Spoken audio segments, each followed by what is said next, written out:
Hey everybody, Mr. Eric here, and today we got a review for you of the Focal Elex headphones. I was able to pick these up, pretty good deal a few weeks ago, 450 bucks. Their retail is about 700, and refurbished, I think they're about 575, so 450 used in good conditions, pretty good price.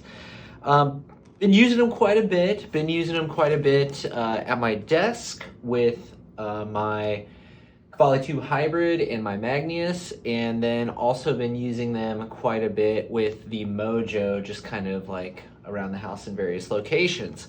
So how does this headphone stack up when I compare it with my personal favorite, the LCD2 Pre-Phaser, or with something maybe a little bit lower end, but still well regarded, something like the Sennheiser 660S. So that's kind of what we're going to talk about today. We'll do a review of the Elex, and I'll just kind of let you know where it sits for me with some of these other headphones that I've got on hand at this point in time.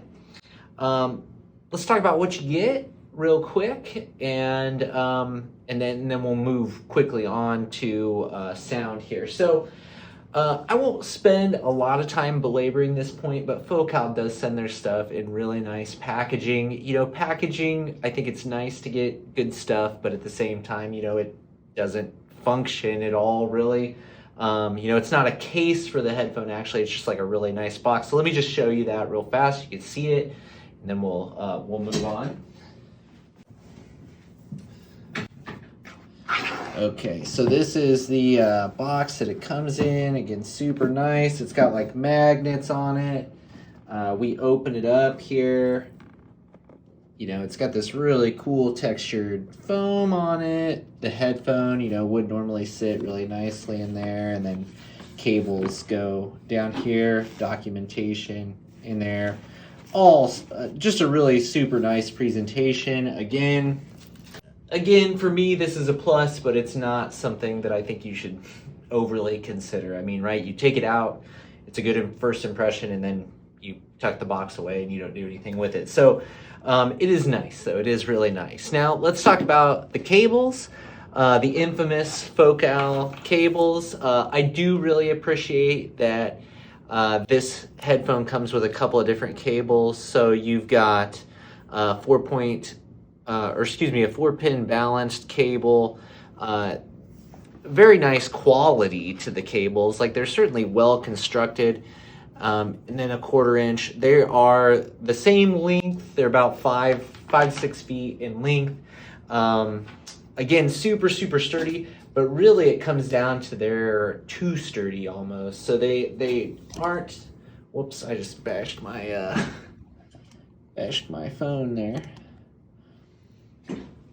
So they're sturdy. I don't think they're gonna break. You could probably swing from them from the ceiling if you wanted to, honestly. But at the same time, they are quite rigid, and that makes them a little unruly to deal with, unfortunately. It's nothing that I think is a major issue, but probably, you know, if I were to be keeping these headphones long term, I mean, I'd probably replace them with a hard system.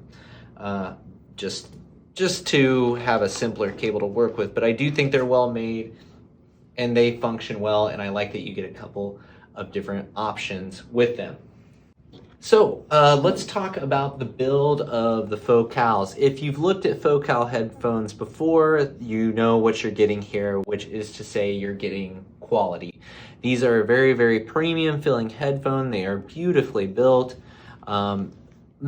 All metal construction, nice clicks when you're doing, you know, when you're adjusting the size.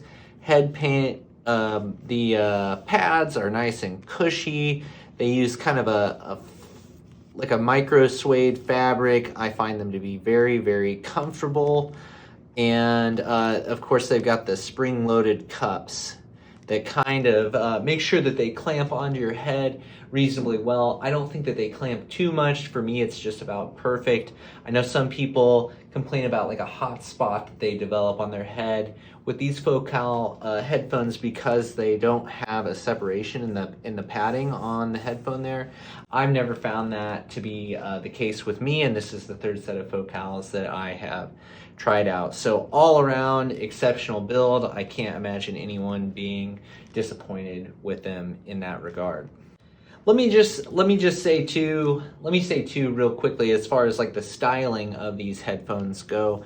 For me, the all black styling is probably my preferred look as far as these older generation Focal headphones are anyway. So I do like the very muted, understated look of these. I think that's very nice, very simple, elegant solution. However, you know, if you've seen any of the new Focal stuff like the MG line or the Celeste or you know, things along those lines, those are kind of another level up as far as build and design, and they are beautiful headphones. Not that I've been able to try one in person yet, but those do look like beautiful headphones to me. However, with the older generation, I think this is my favorite look out of all of them. Okay, so let's talk sound with the Focals here. And there's a lot of good things to say about these headphones. They are super, super detailed, very, very resolving headphones. At the same time, they do pack a lot of punch in the low end. They, in my opinion, I think they're a fairly exciting headphone to listen to. They're definitely more engaging as far as like throwing the sound at you and making it really visceral and intense. I feel like these do that more so than say like the LCD2 Pre-Phaser, which I think is a more laid back, gooey, smooth presentation.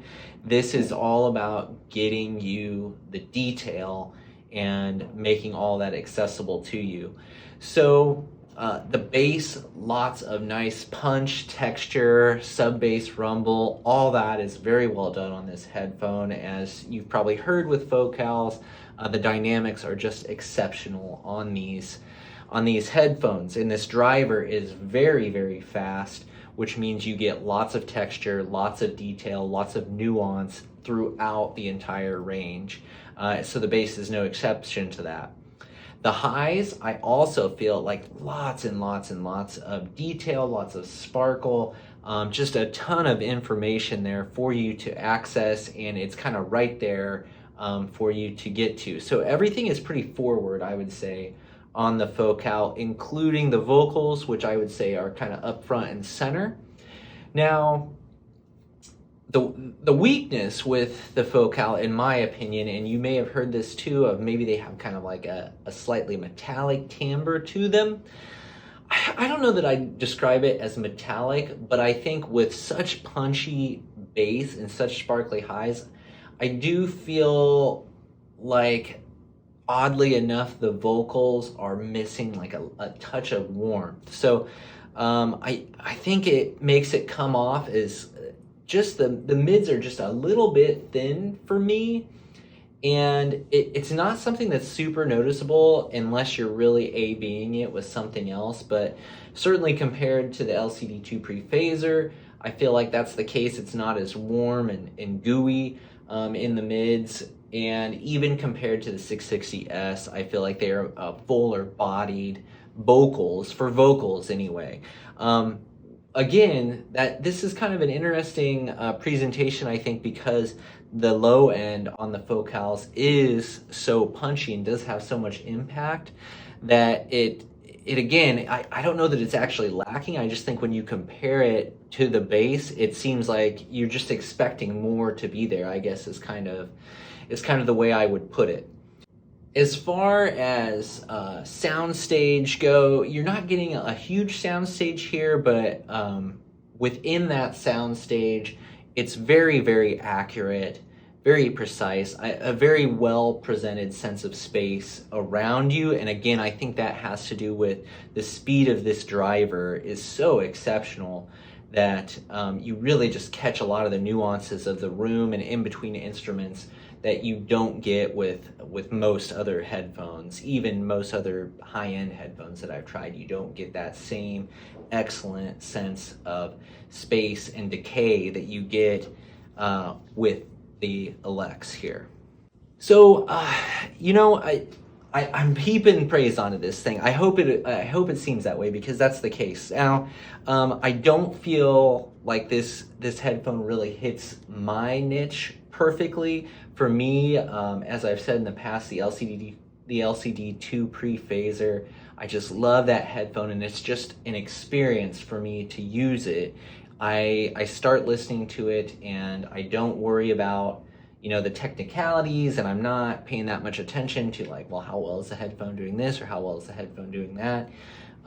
With those headphones, I very much just listen to the music and enjoy it. Now, with the Elex, I think it approaches things a little bit differently. To me, this is a far superior headphone, technically speaking, but it doesn't put me into the music the same way as the LCD2 pre-phaser does, or even the way the 660S does, the Sennheiser. I feel like both of those have a more inviting signature and presentation that just make them easier to listen to and get into. Now, where the Elex excels, I would say, is in that it is presenting you with every minute detail of the music. So if you are one of those people who really likes to sit there and analyze everything that's going on in a track, I think you are really, really going to enjoy the Elex. That's not usually the way I like to listen to music, and that's why the Elex just isn't quite for me, but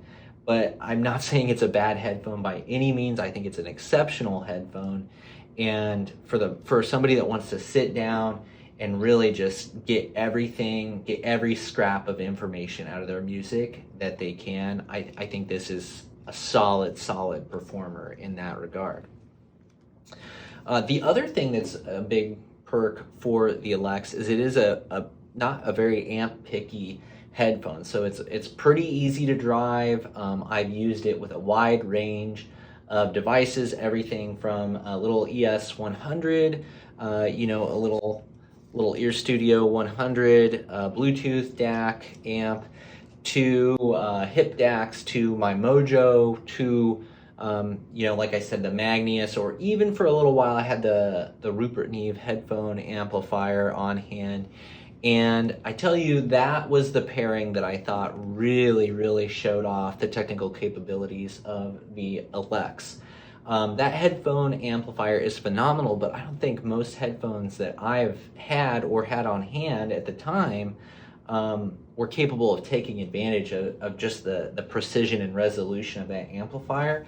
The Elex, however, was able to do that. In that match, the Neve headphone amplifier and the Elex, I thought was really good, and just a phenomenal amount of detail and resolution with that combination that I didn't really get that out of the LCD2 or the 660S. Like, I don't think those headphones had the resolution and detail retrieval capability that the Elex has to really show off what that amplifier could do. So again, for me, these aren't gonna stick around, just because I can only have so many several $100 headphones on hand at a time, and like I said, the LCD2 pre-phaser is the one that I'm sticking with in that regard. And I think for me personally, I would take the 660S over the Elex, even though the technical detail is better on the Elex. I just like the presentation a little bit better on the 660S. So do I recommend it? Yeah, I do. It's an excellent headphone, very capable, excellent if you're looking to get all the details out of your music, but not for me. As usual, if you have any questions that I did not answer in this video, or some other comparison that you'd like to ask, I'd be happy to try to help you out. Just leave that comment down below. Consider liking the video. And if you're interested in more headphone, amps, DACs, comparison, reviews, stuff like that, consider subscribing to the channel. There will be more to come in the very near future. Thanks. Till next time.